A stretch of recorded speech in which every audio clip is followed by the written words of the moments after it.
talked about the different types of starter, and we have reached to the point the speed control of induction machine. Now I have given you in brief the certain method of a speed controller, either in squirrel cage or in slip ring induction motor. As far as the squirrel cage is concerned, okay, what are by changing the applied voltage, by changing the applied frequency, by changing the number of stator poles, and these all are on the stator side.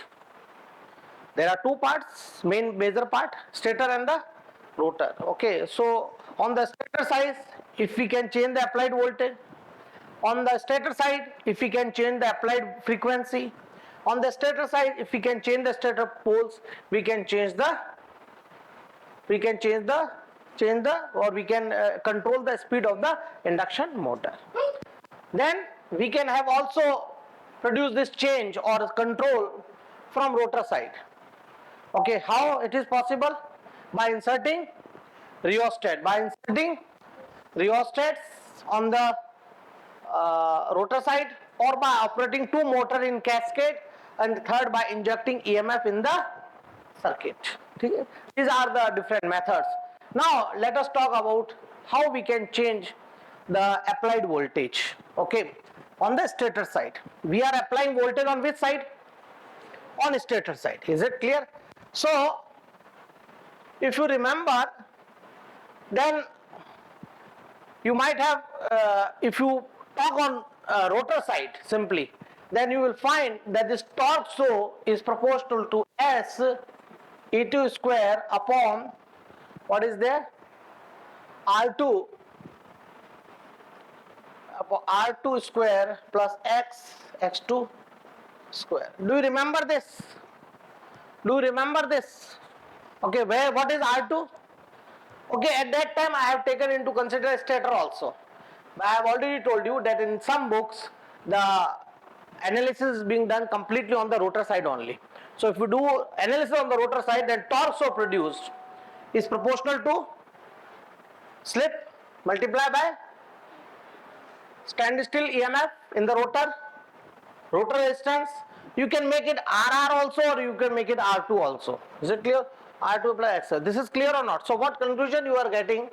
That this voltage, that the torque is proportional to this standstill voltage. Now this voltage dependent on whom? ये जो आपका E2 है, it is proportional to whom? Applied voltage. It is proportional to applied voltage. ये क्या है? Induced EMF है. किसमें है? What is E2? What is E2? Induced EMF in the rotor circuit, in the rotor side. Okay. So how this induced EMF is produced? By the rotating magnetic flux. Who has produced the rotating magnetic flux? The stator current. Who has produced the stator current? Applied voltage. You got my point? Reverse में सोचेंगे तो इसका मतलब ये हुआ कि ये E2 किसके प्रोपोर्शनल है? V1 के. किसके प्रोपोर्शनल है?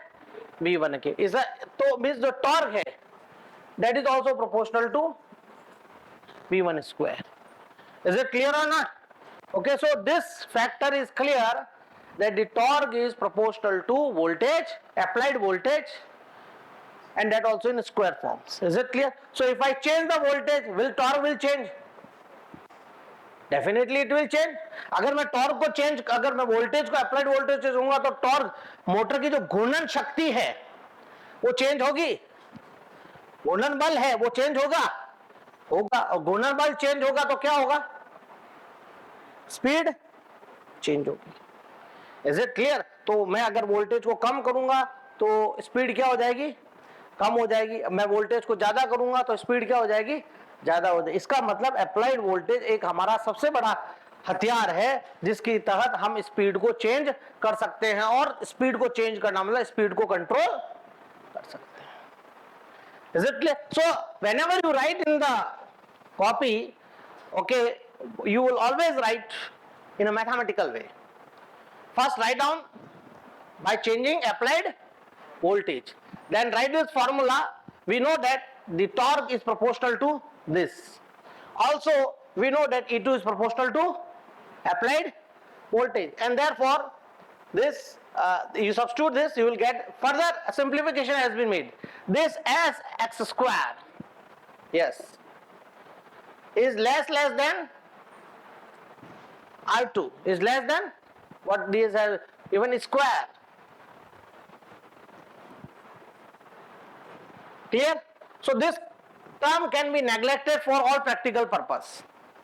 और ये ऐसा ही नहीं कि मैं ऐसे आपको मैथमेटिक्स सिंप्लीफिकेशन के लिए कर रहा हूं, ये सब प्रैक्टिकल जस्टिफाइड है, ये प्रैक्टिकल जस्टिफाइड है कि ये क्वांटिटी बहुत कम होती है, तो हमारा नियर अबाउट जो फॉर्मूला है वो क्या हो गया, torque is proportional to as v1 square r2 upon r2 square, r2 cancel हो गया, तो पीछे क्या बचा हमारे पास, what is left with us,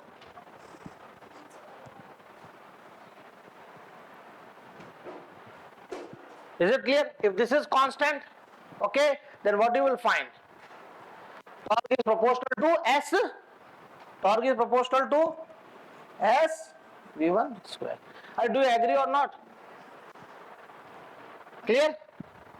So if I decrease the voltage, torque will decrease. If I increase the voltage, torque will increase.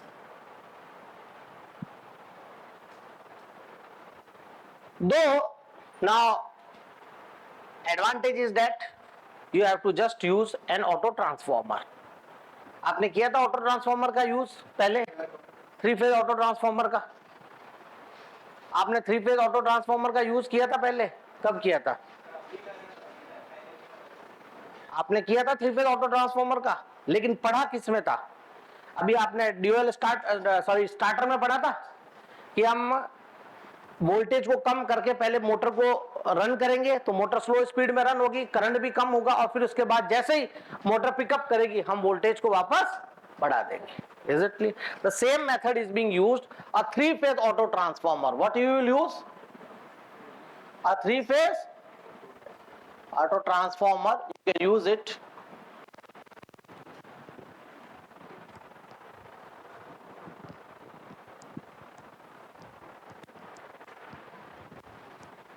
this is a stator winding, okay, so here you will connect the three transformer, three phase auto transformer, and now you can vary the voltage and you will get the desired torque and desired speed. So it is very cheapest method, बहुत ही सस्ता method है, auto transformer available है, आप लगाइए, मगर क्या disadvantage है, it is cheapest and easiest, कुछ नहीं, आपको धीरे धीरे धीरे धीरे धीरे धीरे धीरे वो रोटेटिंग नॉब घुमाना है, ठीक है, और जब आपकी स्पीड फुल लोड स्पीड आ जाए तब आपको जो डिजायर्ड स्पीड आ जाए आपको रोक देना है. तो cheapest and easiest but rarely used, ठीक है, सस्ता भी है, लेकिन मैंने बताया ना ड्यूअल डायरेक्ट आयरन स्टार्टर सस्ता है, ठीक है, और वाइडली यूज्ड होता है. 3 HP की जितने भी कम लेस देन मोटर है उनमें कौन सा यूज होता है, डायरेक्ट ऑनलाइन स्टार्टर. लेकिन ये सस्ता भी है, इजीएस्ट भी है, लेकिन कम होता है. क्यों? A large change in voltage is required for a relatively small change in speed. एक छोटा सा अगर हमें स्पीड में चेंज करना है तो हमें वोल्टेज को बहुत ज्यादा बढ़ाना पड़ेगा, because it is not directly proportional, it is square proportional. Is it clear? तो स्पीड में अगर हमें छोटा सा चेंज करना है तो हमें क्या करना पड़ेगा, वोल्टेज को बहुत ज्यादा बढ़ाना पड़ेगा. Is it clear? Then due to reduction in voltage current driven by motor increases. एक और ये भी है कि वोल्टेज को रिड्यूस करते करंट इनकम इंक्रीज हो जाता है, which is again a drawback. It will create more losses and may damage our winding also. अच्छा, due to change in the voltage, you might have learnt in the magnetic circuit that the flux is dependent upon the voltage also. Flux is dependent upon the voltage. No doubt that voltage produce current and that current will produce flux. But how current is dependent on whom? On voltage. आपकी current कैसे produce होगा? जब आप when you apply some voltage to it. Is it clear? So what will happen? A large change in voltage will result in a large change in the flux density. ठीक है, अब ये flux density क्या affect कर लेती है, आपको मालूम है, आपने हिस्टेरिस लूप पढ़ा होगा, पढ़ा है, ठीक है। तो हिस्टेरिस लूप में जो हमारा हिस्टेरिस लूप होता है, अगर आप देखेंगे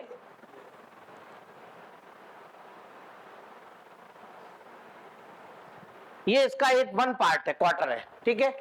स्लोली पहले था, यहां पे लीनियर था और यहां पे क्या है, सैचुरेशन, यहां क्या है, सैचुरेशन। तो अब आप देखेंगे, और हमारे हमेशा मशीन, हर मशीन को हम इस जोन में रखने की कोशिश करते हैं, इस जोन में। ये कौन सा जोन है, लीनियर जोन, ठीक है, ताकि घटे तो वो भी घटे, बढ़े तो वो भी बढ़े, ठीक है। सैचुरेशन में आते ही, सैचुरेशन जोन कौन सा है, आप कंट्रोल सिस्टम पढ़ेंगे अभी, ठीक है, सेकंड ईयर में भी पढ़ेंगे। तो आप अभी कंट्रोल सिस्टम जो पढ़ रहे हैं वो है क्या, लीनियर सिस्टम। वो क्या है, assuming system to be linear. लेकिन जैसे आप सेकंड सेमेस्टर में आएंगे, थर्ड ईयर की, आप जब मॉडर्न कंट्रोल सिस्टम पढ़ेंगे तो आप नॉन लीनियर सिस्टम भी पढ़ेंगे। क्या पढ़ेंगे, non linear system. Non linear system का कुछ पता नहीं। अब जैसे मान लो यहां सैचुरेशन आ गया, सैचुरेशन मींस कांस्टेंट, ये मेरा क्या है, इनपुट, ये मेरा क्या है, मान लो ये करंट है मेरा, ठीक है, और ये मेरा बी है, मैग्नेटिक फ्लक्स डेंसिटी। अगर मैं करंट को यहां बढ़ाऊंगा तो बी पे कुछ फर्क पड़ रहा है क्या, यहां पर कुछ फर्क नहीं पड़ रहा है, इसका मतलब बी क्या है, B is constant. So is this a linear और non linear type, non linear. मैं करंट को बढ़ाता जा रहा हूं और वो कह रहा नहीं बस मैं तो अब इतनी दूंगा, इससे ज्यादा मेरी कैपेसिटी नहीं है। तो इस पर ऐसी कई भी चीजें हैं, एक नहीं। तो saturation is also type of a non linearity, is also type of a non linearity, and we always want to keep our system in linear. तो अब यहां पे मान लो आपने वोल्टेज चेंज किया, लार्ज वोल्टेज चेंज के कारण लार्ज फ्लक्स चेंज हो गया, और ये किस में आ गया, सैचुरेशन में, therefore making your system to be non linear. Is it clear. तो ये भी एक इसका डिसएडवांटेज है। देखिए, the large change will result in large change in flux density, okay, and thereby seriously disturbing the magnetic condition of the machine. आपने पूरी machine design की थी किसके लिए, लीनियर जोन के लिए, लेकिन आपने कहा मुझे स्पीड कंट्रोल करना है, वो भी किससे, अप्लाइड वोल्टेज से।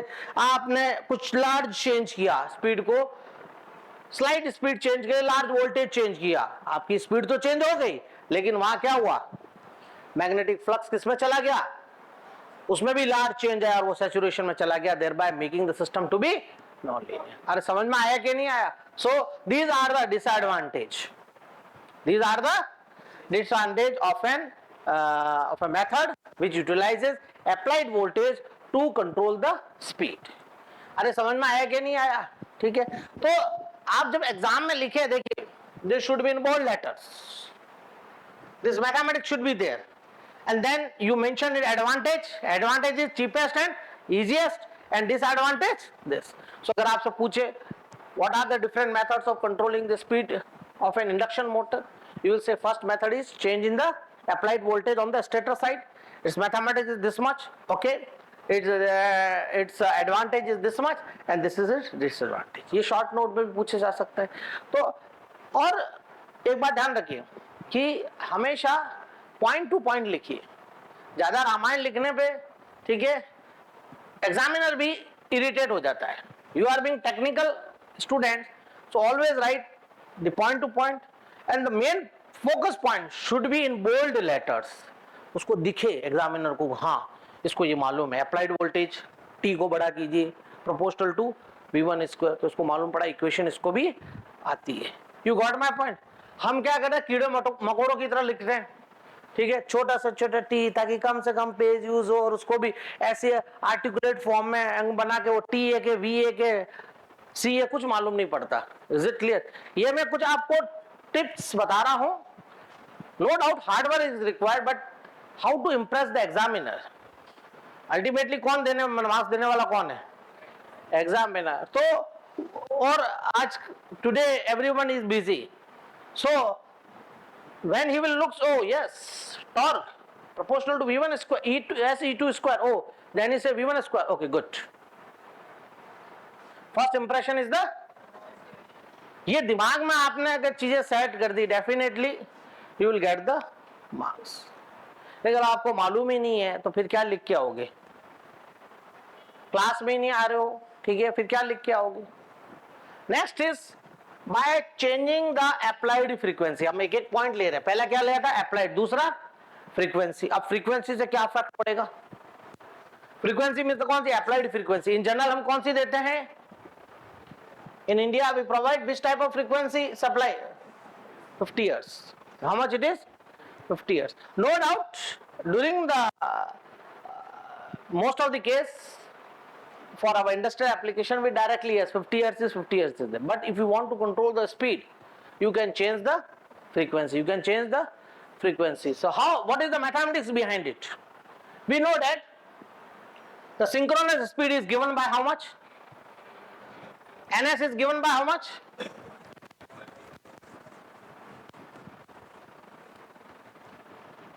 ns is given by how much, 120 f upon p. This clearly indicate that synchronous speed depend upon f. Synchronous speed depend upon f. So what to do? Also, the EMF, the basic equation of the EMF I have already told you is similar to that of the transformer. Induction motor, the EMF जो हमने E2 लिखते हैं ना, induced EMF E2 लिखा था, ये कितना होगा अगर आपसे कोई मैग्नीट्यूड पूछ ले तो? हाँ सर क्वेश्चन में देना चाहिए, आपको क्वेश्चन में इनडायरेक्ट रूप में दे दिया, नंबर ऑफ टर्न्स दे दिया, अप्लाइड फ्रीक्वेंसी दे दी, तो फिर formula this is the same formula which we have used for the transformer. As I have already told you, the induction machine is a generalized transformer, is it clear? So this is the formula for the induced EMF, 4.445 kTF, is it clear? So the flux is equal to V upon, आप इधर rearrange कर दें, you will get this much. So what you find, that by changing the applied frequency you are changing the flux. So by changing the frequency, what will happen? Synchronous speed will change. 1 minute.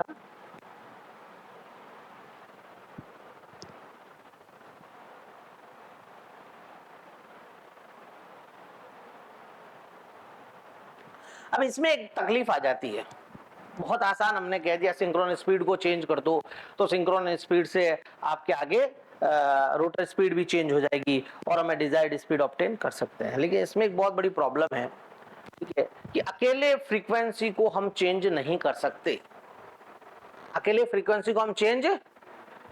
सकते, अगर हम change करेंगे तो क्या फर्क पड़ेगा? अब इस फॉर्मूले पे देखिए आप, ये वाला फॉर्मूला, ये सारा एक्सप्लेनेशन इस फॉर्मूले से होगा। हमने इस फॉर्मूले से तो कह दिया फ्रीक्वेंसी को चेंज करेंगे तो क्या होगा, ns, और ns से चेंज करने से क्या होगा, रोटर स्पीड चेंज होगी। अरे होगी कि नहीं होगी? लेकिन इसमें एक जो एडवांटेज सामने आता है वो इस फॉर्मूले से आता है कि फ्लक्स जो है, अगर बाकी सब चीजें मैं कांस्टेंट मानूं तो जो फ्लक्स है वो किसके प्रोपोर्शनल है, या इनवर्सली प्रोपोर्शनल किसके, फ्रीक्वेंसी के। ये समझ में आ रहा है? यहां पर अगर मैं फ्लक्स को फ्रीक्वेंसी को कम करता हूं, somehow if I decrease the frequency, what will happen? है, फ्लक्स बढ़ जाएगा, और फ्लक्स बढ़ते मान लो इस सिचुएशन में चला गया तो that will again cause the problem. System will be under the saturation and thereby enter into the non-linearity, और फिर आपके पास सिस्टम हो सकता है लॉक हो जाए, बंद हो जाए, जाम हो जाए, ऑपरेट नहीं करे, लॉसेस ज्यादा बढ़ा दे, तो that is undesirable, is it? तो हम क्या करें कि हमारा फ्रीक्वेंसी तो चेंज हो, लेकिन साथ साथ में हमें मालूम है कि फ्रीक्वेंसी को कम किया तो फ्लक्स क्या हो गया, ज्यादा हो गया। अरे हो गया, तो हम क्या करें, अप्लाइड वोल्टेज को, फ्लक्स किसके प्रोपोर्शनल है, V के, किसके प्रोपोर्शनल है, V के, इस V को हम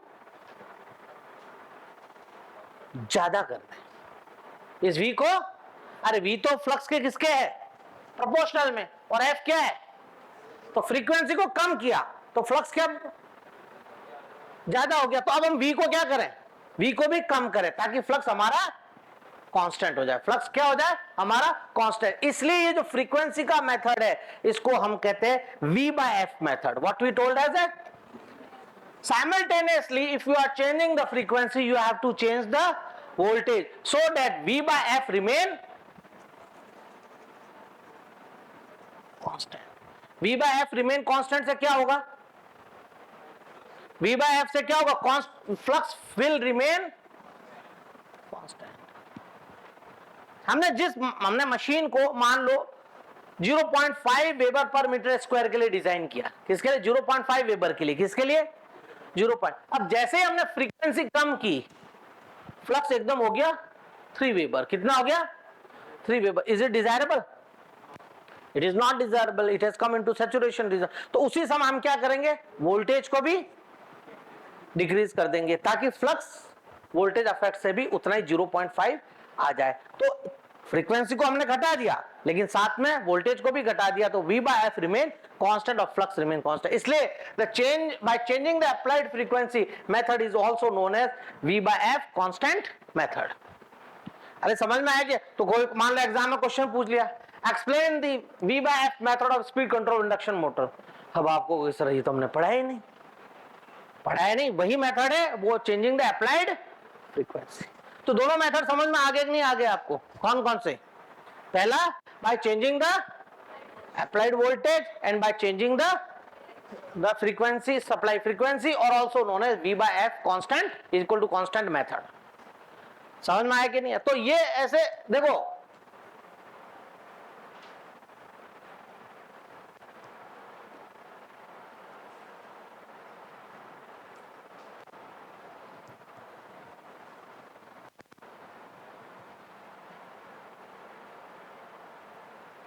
अब इसके लिए हमने बातें बड़ी लंबी चौड़ी कर दी, ठीक है. इसका मेथड क्या होता है? तो इसमें आपके आजकल जो डिवाइस आ गया है वो है power electronic devices. Power electronics आपके अभी है थर्ड ईयर में, ठीक है. तो उसमें आपने थायरिस्टर पढ़ा होगा. Thyristor which how many terminals? 3 terminals. Is it clear? Cathode, anode and gate. Do you remember? Is it clear? Now what is the beauty of thyristor? What is the beauty of the thyristor? Instead of diode, why we are going for thyristor? Diode is a 2 terminal while this thyristor is a 3 terminal. Okay, anode cathode तो diode में भी होता है, लेकिन thyristor में extra क्या होता है? Gate. अब इस gate का क्या function? गेट नहीं है. इस गेट को मैं बंद कर दूं तो तुम आ सकोगे क्या? ठीक है. इस गेट को खोल दूंगा तो तुम भीड़ के साथ आ जाओगे. ठीक है. तो गेट का मतलब वही है, आना और तो through gate, by controlling the gate we can on off the system at the desired voltage और करंट. हम गेट की सहायता से गेट को सिग्नल देकर, ठीक है, हम कितना वोल्टेज चाहिए, कितना वोल्टेज कम चाहिए, कितना वोल्टेज ज्यादा चाहिए, ये हम ट्रिगर करके उसको कंट्रोल कर सकते हैं. Is it clear? ठीक है. तो हमें भी वही चाहिए यहां पर. अरे चाहिए कि नहीं चाहिए? ठीक है. आपको एक वोल्टेज को भी बढ़ाना घटाना है. Is it clear? तो rather than auto transformer we will use what? We will use an converter. We will use an converter. This converter is nothing but an power electronics device. It is nothing but an power electronics device. अरे समझ में आया? ठीक है. तो ये देखिए बिल्कुल एक ब्लॉक डायग्राम से समझाया हुआ है. Now you are providing what? An AC input. You are providing an AC. ये तो सबको मालूम है. कौन सी? 3 फेज. ठीक है. Which is constant. मान लो आपका 440 वोल्ट की मशीन है, ठीक है. तो लाइन टू लाइन वोल्ट कितना हुआ? 440. कितनी फ्रीक्वेंसी पे? 50 हर्ट्ज पे. Is it clear? अब चेंज आपको करना है, ग्रिड को नहीं करना है. ग्रिड ने तो अपना नॉर्म सेट कर दिया. कितना कर दिया? 50 हर्ट्ज, 440 वोल्ट 50 हर्ट्ज में दूंगा, आपको लगा लीजिए और आपके सप्लाई आ जाएगी. लेकिन हमें चेंज करना है, हमें डिजायर्ड स्पीड चाहिए, तो हमें फ्रीक्वेंसी भी चेंज करनी है और वापस V भी चेंज करना है. तो हम क्या करेंगे? यहां पर एक कन्वर्टर लगाएंगे. क्या लगाएंगे? Converter. Converter in general power electronics में converter means which convert AC into DC, जिसे आप एक दूसरी लैंग्वेज में क्या कहते हैं? रेक्टिफायर. व्हाट यू से? रेक्टिफायर. तो अभी 12th क्लास तक आपने जो रेक्टिफायर पढ़ा था वो कौन किसका बना हुआ था? डायोड का. किसका बना हुआ था? डायोड का. लेकिन अब आप इलेक्ट्रिकल इंजीनियरिंग में आ गए हैं तो डायोड का तो पढ़ेंगे ही पढ़ेंगे. और अब दूसरा कौन सा होगा? Power electronic based device, thyristor based. which is thyristor based. So through thyristor based you can control the voltage also, current also. Is it clear? So it is a converter which is converting this AC into DC। जैसे अब इसमें converter में सब लगे हुए हैं, दिखाया हुआ ब्लॉक है, लेकिन इसमें क्या फिल्टर भी है। क्या है? फिल्टर। फिल्टर किस लिए यूज होते हैं? टू रिमूव द रिपल्स और the harmonics in the system. अरे समझ में आया कि नहीं आया? ठीक है, तो ताकि हमें कांस्टेंट डीसी मिले, इंडक्टर और कैपेसिटर का कॉम्बो यूज करते हैं। ठीक है, ठीक है। अब डीसी मिल गई, अब इस डीसी को हम किस में कन्वर्ट करेंगे? वापस एसी में। कौन सी AC? Variable AC. Variable AC where variable V is also there and variable F is there. Again, this is accomplished through the thyristor based power electronics devices. अरे समझ में आया कि नहीं आया? Is it clear? So we can change the by controlling the gate angle, we can control the by controlling the gate signal, we can control the voltage also, we can control the frequency also, and thereby in such a way that V by F remain constant. अरे समझ में आया कि नहीं आया? ठीक है, तो हमें डिजायर्ड स्पीड फ्रीक्वेंसी को चेंज करके मिल जाएगी, और साथ साथ में कन्वर्टर में हम वोल्टेज को भी चेंज करेंगे ताकि हमारा V by F remain constant and we can get the desired speed. अरे समझ में आया कि नहीं आया? सिंपल सा मेथड। Is it clear? ये आपके पावर इलेक्ट्रॉनिक्स में सर्किट भी आएगा, इसका सर्किट। अब डिसएडवांटेज क्या है इसका? एडवांटेज तो हमने सब बता दी। साहब देखो, पावर इलेक्ट्रॉनिक डिवाइस से हम यूज करेंगे और फ्रीक्वेंसी को चेंज करके वी को भी कंट्रोल करके वी बाय को कांस्टेंट करके हम डिजायर्ड मोटर स्पीड की ऑब्टेन कर सकते हैं। But main thing is that अगर किसी जनरेटर है, ठीक है, उसके ऊपर लोड अगर मान लो इंडक्शन मोटर है, तभी हम इसको यूज कर सकते हैं। As a simply induction motor के हम यूज नहीं कर सकते।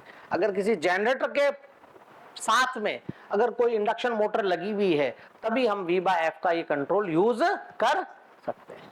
Second, since frequency is very sensitive, it is not that you can make it any below or any above frequency.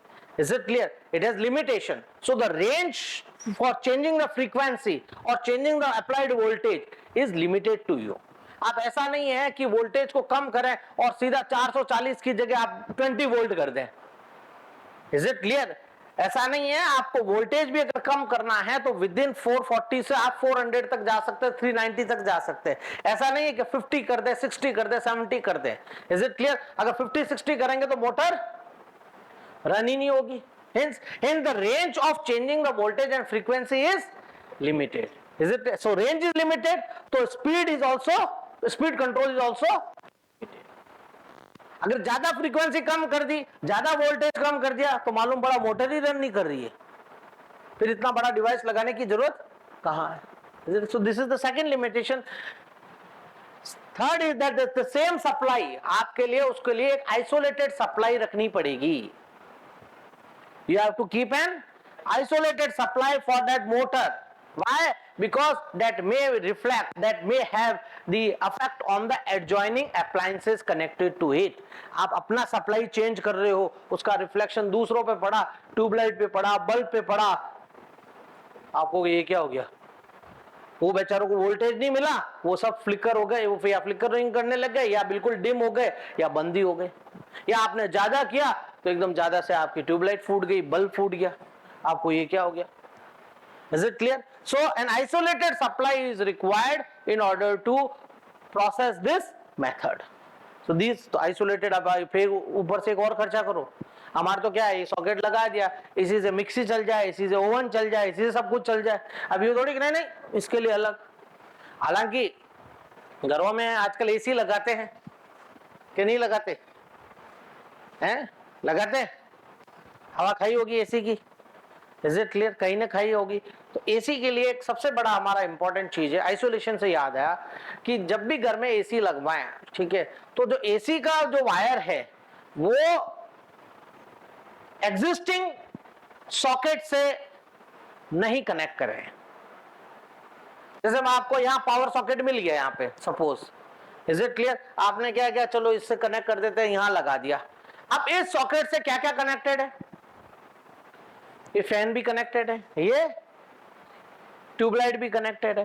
तो पहले जो एसी आते थे, ठीक है, वो नॉन इन्वर्टर बेस्ड होते थे, ठीक है, वो क्या है कि इंडक्शन मोटर ही होती थी, क्या होती थी उसमें, एक इंडक्शन मोटर होती थी। तो इंडक्शन मोटर क्या करती है, इनिशियली उसका जो इनिशियल करंट कितना होता है 30% of the full load current, ठीक है। तो लार्ज करंट ड्रॉ करती थी, उस लार्ज करंट से वोल्टेज ड्रॉप ज्यादा होता था, एडजॉइनिंग आपके सिस्टम में वोल्टेज कम हो जाता था, और या फिर लार्ज करंट उनमें भी बह गया तो शॉर्ट सर्किट हो जाता था। क्या हो जाता था, और एकदम पड़क की आवाज आती थी, चड़क की आवाज आती थी। आपके ये क्या हो गया ये मैंने खुद का एक्सपीरियंस किया हुआ। तो इसका मतलब जो एसी है उसको always used as a separate entity, as a separate entity. तो क्या करें, आपका जो घर में डिस्ट्रीब्यूशन बोर्ड है, इट के जो डिस्ट्रीब्यूशन बोर्ड है, ठीक है, आप एसी का वायर, एसी का सॉकेट के थ्रू वायर जो आप एडजॉइनिंग सॉकेट से ना लगाकर आप सेपरेट वायर ले जाएं और उसके लिए एक सेपरेट एमसीबी दे डिस्ट्रीब्यूशन बोर्ड में। The MCB should not be of that of the this light load. पंखा ट्यूबलाइट की जो MCB वो ना हो, एक सेपरेट MCB दे 16 या 32 एम्पियर की, और उसमें वो वायर डालें, ताकि जो कभी अफेक्ट होगा, कभी आया तो डायरेक्टली किस पे होगा, एसी पे, रेदर देन एडजॉइनिंग अप्लायंसेस। अरे समझ में आया कि नहीं आया ये बात, ठीक है। तो चाहे एक लगावे, दो लगाए या तीन लगावे, 3 एसी घर में है तो 3 एमसीबी होनी चाहिए सेपरेट, 16 एम्पियर की या 32 एम्पियर की। इज इट क्लियर, ताकि क्या है कि वो एडजॉइनिंग अप्लायंसेस पे अफेक्ट नहीं करे। उसके लिए आपको एक 4 कोर की सॉरी 3 कोर की एक केबल लानी पड़ेगी। 4 कौन से कितने एमएम की, पर फेज कितना एमएम होगा, या एमएम स्क्वायर होगा या एमएम होगा, स्क्वायर एमएम होगा, कितना का होगा,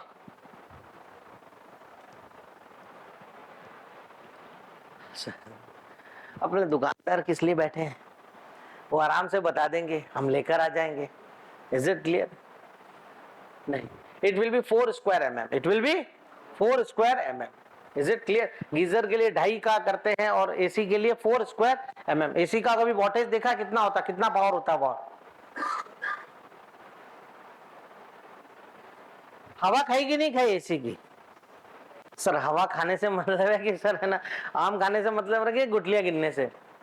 it is between 1500 to 2000 watt.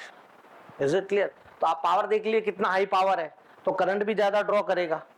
Is it clear और नॉट, ठीक है। तो उसको प्रोटेक्शन के लिए भी आपको एक सिस्टम एमसीबी सेपरेट से लगानी पड़ेगी।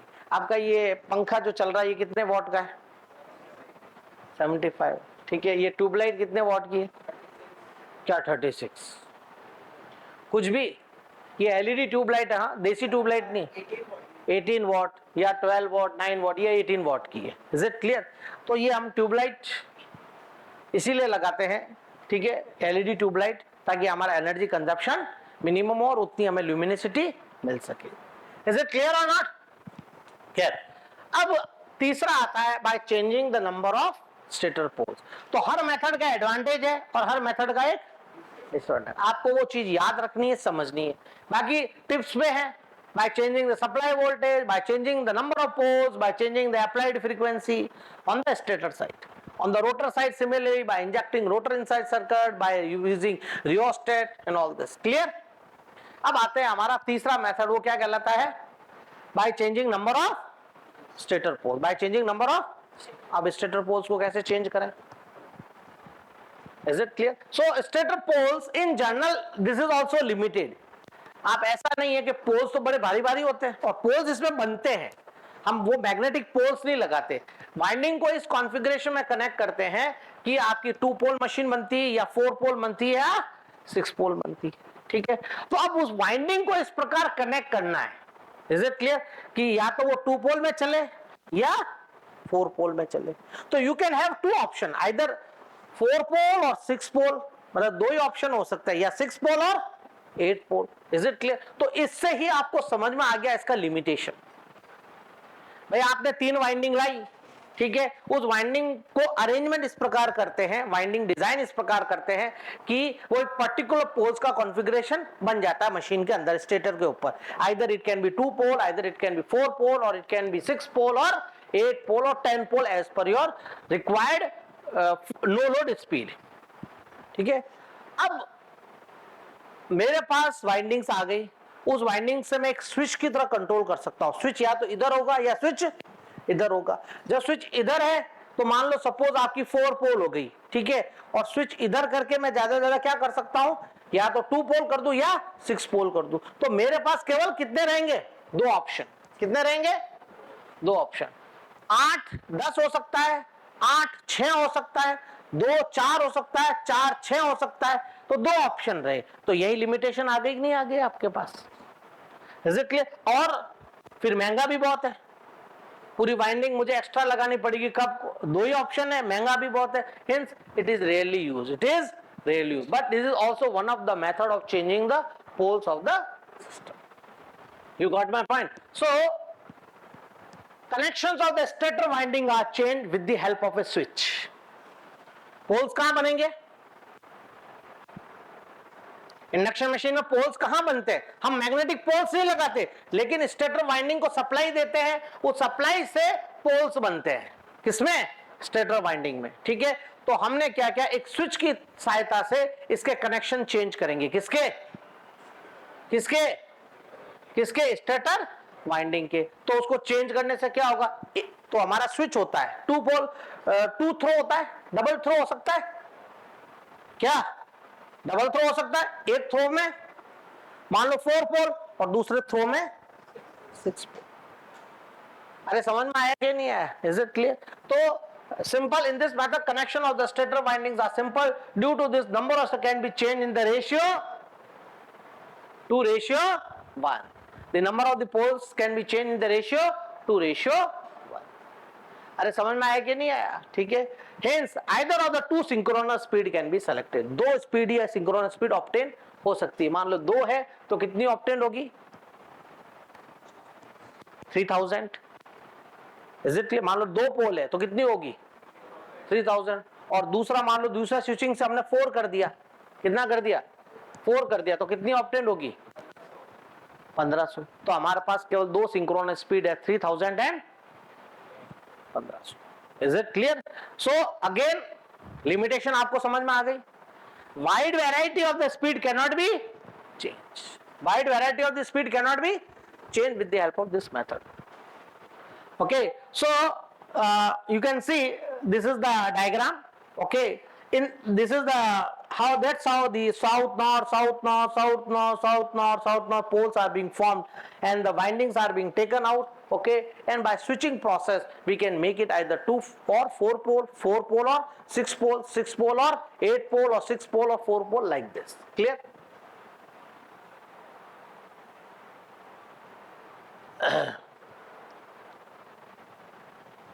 However, this method is seldom used, but in some elevators you understand, elevators or in some traction motors, is it clear, this method is being used. जहां आपको खींचना है सामान को, ठीक है, तो मान लो पहले आपने 1500 आरपीएम किए, फिर भारी सामान हो गया तो आपने इसको चेंज करके 3000 आरपीएम कर दिया। Is it clear? So there और लिफ्ट एलिवेटर में क्या होता है, you know understand between elevator, elevator पे गए हो कभी, कहां पे, सेलिब्रेशन मॉल में। एक तो लिफ्ट होती है और एक एलिवेटर होता है, दोनों में डिफरेंस है। Is it clear? लिफ्ट क्या होती है, वो लिफ्ट टू अपवर्ड, एलिवेट मतलब ऐसे सीढ़ियों से ऊंचा चढ़ना। Is it clear? तो उस एलिवेटर में हमारी ये 2 पोल मेथड्स यूज हो सकती है।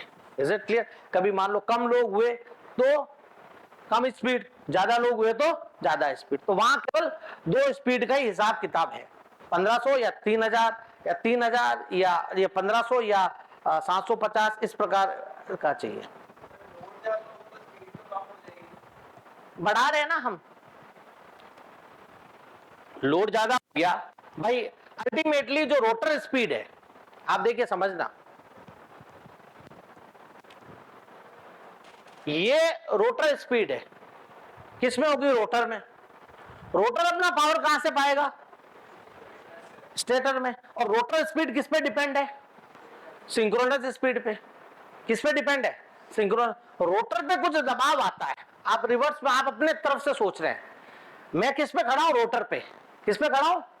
रोटर पे। आ गया प्रेशर, फोर्स आ गया, ठीक है। तो रोटर तुम्हारे अकॉर्डिंग रोटर, अरे सर क्यों मेरे को मार रहे हो, ठीक है, मेरे को तो स्टेटर सप्लाई नहीं दे रहा है, स्टेटर मेरे को है ना 1500 आरपीएम दे रहा है, सर क्या कर रहे हो, ठीक है। तो ज्यादा ज्यादा मैं 1400 आरपीएम नो लोड पे चल जाऊंगा, फुल लोड दूंगे, लेकिन आप जैसा भारी भरकम आदमी पटेल खड़ा होता तो कोई बात नहीं, मैं 1500 की जगह 1500 तो चलता ही नहीं, 1490 की जगह मैं 400 1410 पे चल जाऊंगा, लेकिन आप खड़े हो गए तो अब तो मैं किस पे चलूंगा? 1200 आरपीएम पे। तो वो सही कह रहा है, तो मैं एलिवेटर पे धीरे धीरे जाऊंगा, ठीक है, एलिवेटर धीरे चलेगा। अब तो ये देख रहा था भाटी दूर से, अगर पटेल जब चढ़ा तब तो एलिवेटर बहुत फास्ट था, और जैसे ये सर आ गए साथ में ना, ये अमेठा और आ गया, ठीक है। यार और सर ये तो बिल्कुल, ये क्या हुआ सर, कोई मतलब आपका दबाव है क्या? स्टूडेंट पे तो है ही है, एलिवेटर पे भी दबाव है क्या? तो फिर ऑटोमेटिकली उसी समय ये लो टू पोल बढ़ती है तो उसकी क्या हो गई? सिंक्रोनस स्पीड बढ़ गई। सिंक्रोनस स्पीड किसको गवर्न कर रही है? रोटर स्पीड को। रोटर स्पीड बढ़ गई तो मैं भी उसी, पटेल जिस स्पीड से ऊपर चढ़ा मैं भी उस स्पीड से और उससे ज्यादा और स्पीड से चढ़ा। अरे बात समझ में आएगी? स्पीड कंट्रोल इसीलिए तो करते हैं कि लोड बढ़ गया तो डेफिनेटली लोड बढ़ते स्पीड कम हो जाएगी, तो उस कम स्पीड को हमें वापस कांस्टेंट करना है, तो ये इसीलिए तो मेथड यूज कर रहे हैं। कभी अप्लाइड वोल्टेज को चेंज कर दो, कभी V/F को चेंज कर दो, और कभी ये हमारा पोल्स को चेंज कर दो। अरे समझ में आया कि नहीं आया? ठीक है, तो इन सब की एप्लीकेशन है, ऐसे नहीं कि क्लास में बैठे बैठे सर क्या करें, टाइम पास करना है 10 से 11 का, तो लेट अस स्टडी, इसे नहीं है। This all have the application in the field, but आपका इस प्रकार का एप्टीट्यूड डेवलप होना चाहिए कि as soon as you see the application you can understand what is happening. अब स्विच ऑन ऑफ करना तो सबको आता है, तुम्हारी मम्मी को भी आता है, तुम्हारी छोटी बहन या छोटा भाई उसको भी आता है, लेकिन उसके लिए क्या इलेक्ट्रिकल इंजीनियरिंग पढ़नी पड़ी क्या? That is simply and manual instruction, ये ऑफ और ये ऑन। मगर इसका अंदर ये फैन की तरफ कैसे जा रहा है? Is it clear? तो हमने क्या किया, यहां फेज और ये स्विच है ना, ये स्विच किसको ऑन करता है? यहां पे कौन सा वायर लगा होता है? फेज वाला। कौन सा वायर लगाता है? फेज वाला। फेज वाला वायर लगा होता है, और दूसरा वायर कौन सा आता है आपके वहां से? या न्यूट्रल। कौन सा आता है? न्यूट्रल। तो दो वायर आ रहे हैं, स्विच में कौन सा लग रहा है? फेज, और इधर सॉकेट के साइड में कौन सा लग रहा है? Neutral. And in this way you are getting the supply. भाई आपकी सप्लाई यहां आ रही है, यहां फेज आ रहा है और यहां न्यूट्रल आ रहा है, ठीक है। एक फेज का वायर आपने इधर कनेक्ट कर दिया और एक इधर कनेक्ट करके आपने कहां भेज दिया? पंखे में, ठीक है। और इधर एक न्यूट्रल वायर भी आपने ऊपर से लेकर किधर भेज दिया? पंखे में, और पंखे का जो फेज न्यूट्रल उससे कनेक्ट कर दिया। तो जैसे ही आप स्विच ऑन करेंगे, phase and neutral will get supply to it and you will get the supply and the motor starts running. तो ये चीज किसको मालूम है? इन डेप्थ में एक इलेक्ट्रिकल इंजीनियर को ही, अगर उसने कनेक्शन किए हैं तो उसको मालूम है कि ये ऐसे ऐसे वायर जा रहे हैं। अब वायर है, वायर खरीदना है, तो वायर खरीदना है, अरे पंखा के वायर कौन सा खरीदूं? तो चले गए, वो हमारे एक शर्मा अंकल की दुकान है, इलेक्ट्रिशियन, जान पहचान के पापा के, ठीक है। पापा ने उसके कई ऑफिस में काम निकलवा रखे हैं, बिल पास करा, हाँ अंकल एक वायर दे दो। तो ये फिर तुम में और उसमें क्या फर्क हुआ? You know that for the light appliances, fan and light, 1.5 square mm is the best option. 1.5. You can go for some cheaper 1.0 also, but the best option is 1.5 square mm. And you should also know that which branded companies are there in India, that so that we can have that wire of that company. So can you name them? Havells is also there. Polycab. Polycab is RR cables. Is it clear? These are some standard cables. Okay, who manufacture? These are standard companies who manufacture these cables because they have a complete testing. They are ISI marked. So for and different types of walls are there. Fire resistant, anti termite. अब आप जाओगे local में मान लो Nandini wires. अब ये कहेगी मेरा नाम है सर, तो बढ़िया है सर, मेरे तो ठीक है, मेरे नाम से मेरे वायर लगाऊंगी, मगर ना तो वो ऐसे मार्ड है, ना फायर रेजिस्टेंस है, ना एंटी टर्माइट रेजिस्टेंस है. तो ये as electrical engineer you should know. Polycab में जाओ, सर मुझे फायर रेजिस्टेंस दो, fire resistant and anti termite वाली केबल दो. 1.5 स्क्वायर तो चाहिए.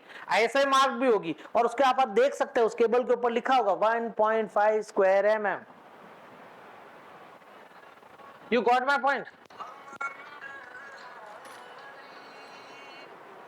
You got my point?